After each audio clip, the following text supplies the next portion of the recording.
WSAV is your local election headquarters, and with just days left until Georgia's U.S. Senate runoff, Congressman Mike Collins is among the candidates making a final campaign push through the coastal empire. Next week's runoff will decide who faces Democratic incumbent Jon Ossoff in one of the most watched Senate races in the country. Genevieve Lund is live at the Chatham County Board of Elections with more. Genevieve, good morning. Good morning, Ben. If you voted in the primary, you now have another decision to make. With Buddy Carter now out of the race, he won all the major counties here in coastal Georgia, and that's leaving more than 51,000 votes up for grabs between Mike Collins and Derek Dooley as they campaign on their final stops before the runoff this week. Mike Collins is crisscrossing Georgia in the final days of the campaign with several stops in southeast Georgia today. The runoff comes after no candidate cleared the 50% threshold to win outright. While he did not advance, former Congressman Buddy Carter won major support across coastal Georgia, taking Chatham, Bryan, Effingham, Glynn, and Ware counties with more than half of the vote in each. Those voters could play a key role in the runoff outcome. One of 100 instead of 435.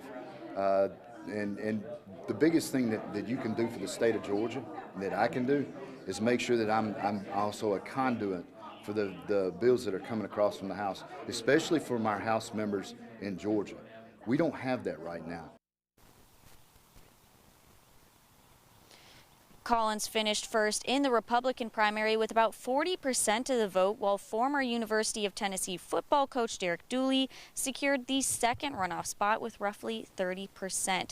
And Collins is making stops this morning throughout coastal Georgia, starting out in St. Simons at 8 a.m. and then following that with Waycross at 10:30 a.m. And Derek Dooley will be campaigning throughout Metro Atlanta, where he strongly performed for the primary.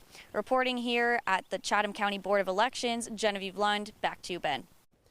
Genevieve, thank you. Meanwhile, on the other side of the aisle, the Democratic incumbent candidate, Senator Jon Ossoff, is teaming up with Tybee Island leaders to push for beach renourishment funding. That comes after Tybee was denied $12 million in federal money, forcing city leaders to look elsewhere for other options. City Manager Brett Bell says the island has relied on the money for years, and some beach areas now have up to 9-foot cliffs.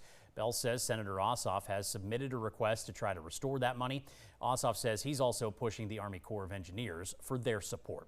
For more information about this year's elections and that runoff on Tuesday, you can go to WSAV.com/electionhq.